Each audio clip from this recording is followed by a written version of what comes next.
नमस्कार दोस्तों, आशीष homeo clinic में आपका एक बार फिर से स्वागत है दोस्तों, आज हम जानेंगे ऑस्टियो अर्थराइटिस के बारे में। ऑस्टियो अर्थराइटिस होता क्या है, इसके होने के कारण हैं और क्या इसमें मैनेजमेंट हम कर सकते हैं, और इसकी होम्योपैथिक मेडिसिन के बारे में सबसे लास्ट में जानेंगे दोस्तों। तो चलिए सबसे पहले जानते हैं ऑस्टियो अर्थराइटिस होता क्या है।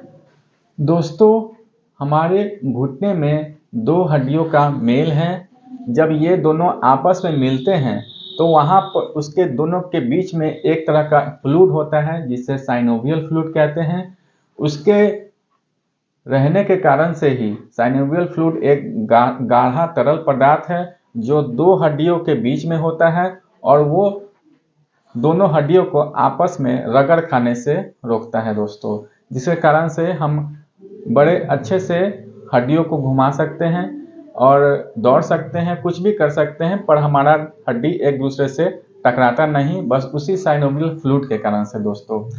बढ़ते उम्र के साथ साथ वो फ्लूइड कम होते जाता है और एक समय आता है जब वो फ्लूइड बहुत ही ज़्यादा कम हो जाता है, जिसके कारण से हड्डी में हड्डी का घर्षण होता है और उस घर्षण के कारण से हमें घुटने में दर्द होने लगती है, घुटने में सूजन हो जाती है, उठने बैठने में दिक्कत होने लगती है, यहाँ तक कि चलने, खासकर सीढ़ी चढ़ने पर बहुत ज़्यादा घुटने में दर्द होने लगता है दोस्तों। आजकल यह समस्या आम देखने को मिल रही है। ज़्यादातर यह समस्या बुजुर्गों में देखने को मिलती थी।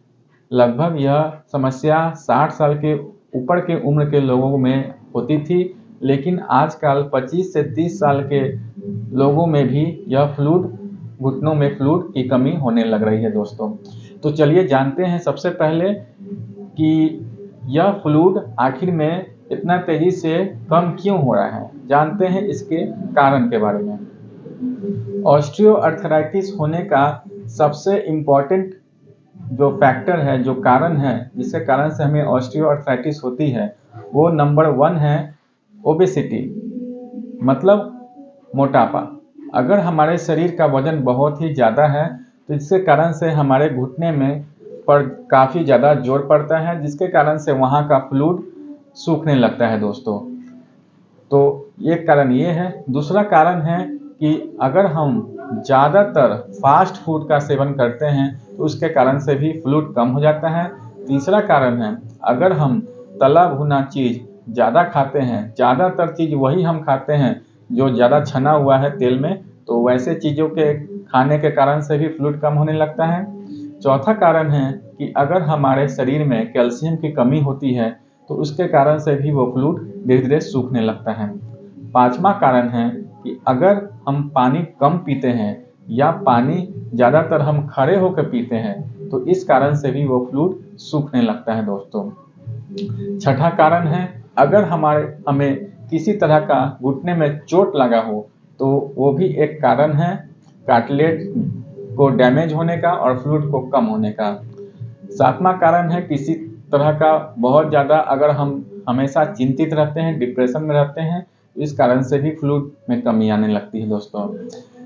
आठवां कारण है कि अगर हम फाइबरस फूड, मतलब ज़्यादा पत्तेदार साग सब्जी नहीं खाते हैं और हम एक्सरसाइज बिल्कुल नहीं करते हैं, दिन भर हमारा बैठने का काम है, दिन भर हमारा खड़ा होने का काम है और हम एक्सरसाइज बिल्कुल नहीं करते हैं, इसके कारण से हड्डियों में कार्टिलेज डैमेज होती है और वहाँ का जो साइनोवियल फ्लूइड होता है वो सूखने लगता है दोस्तों। चलिए अब जानते हैं इसके साइन एंड सिम्टम के बारे में।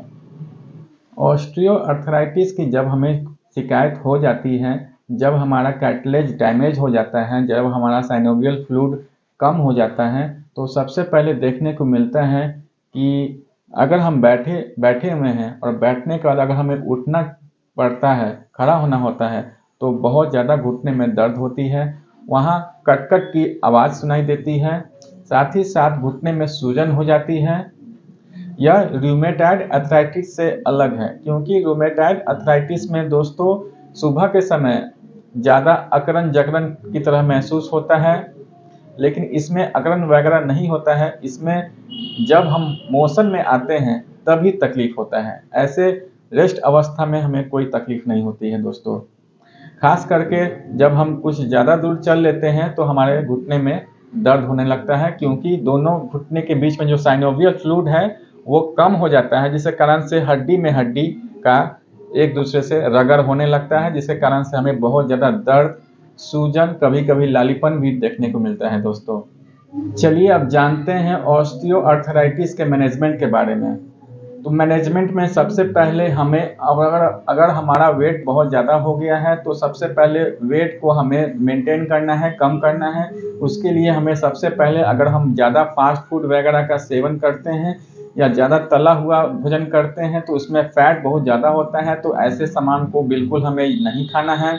साथ ही दूध का हम सेवन कर सकते हैं, पनीर खा सकते हैं, जिससे अगर हमारे शरीर में कैल्शियम लेवल कम है तो उससे हमारा कैल्शियम लेवल भी बढ़ जाए।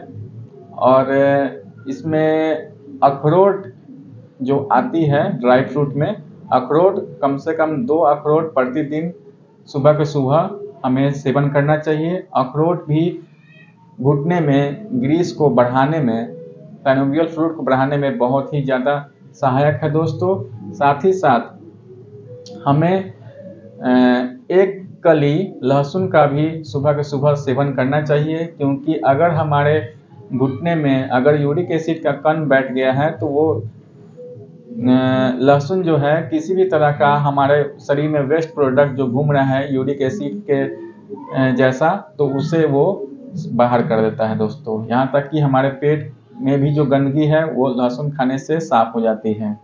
तो लहसुन हम एक कली सुबह के सुबह हम इसे 1-2 महीना लगातार यूज कर सकते हैं दोस्तों। और चौथा मैनेजमेंट है, जैसे कि अगर हम पानी कम पी रहे हैं तो पानी कम से कम हमें 3-4 लीटर पानी रोजाना पीना ही चाहिए दोस्तों। तो ये थे कुछ मैनेजमेंट। अब चलिए जानते हैं होम्योपैथ में ऐसी कौन सी मेडिसिन है जो ऑस्टियोआर्थराइटिस में कारगर है। तो सबसे पहली मेडिसिन का नाम है दोस्तों ऑस्टियोडिन जेड ड्रॉप।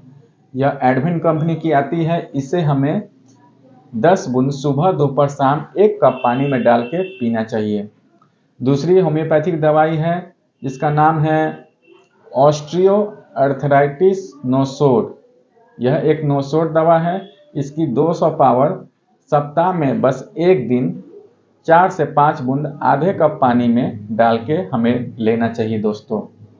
तीसरी दवाई है SBL कंपनी की होम्योकॉल टैबलेट आती है। इससे हमें 4 गोली सुबह 4 गोली शाम यूज करना चाहिए। और चौथी दवा एक वायल है जो हम रूमाटोन वायल उसको कहते हैं, वो आप यूज कर सकते हैं ऊपर से लगाने के लिए। वो दर्द को बहुत जल्दी आराम कर देता है।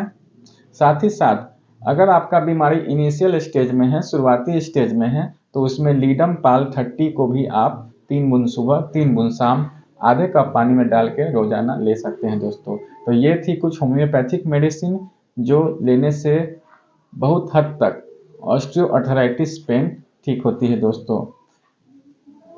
तो ये थी कुछ जानकारी ऑस्टियोआर्थराइटिस के बारे में। आशा करता हूँ कि आपको यह वीडियो पसंद आया हो। अगर पसंद आया हो तो लाइक शेयर सब्सक्राइब जरूर कर दें दोस्तों। मैं ऐसे ही नॉलेजेबल वीडियो आपके लिए लाता रहूँगा। मिलते हैं अपने नए वीडियो में, तब तक के लिए जय हिंद जय भारत।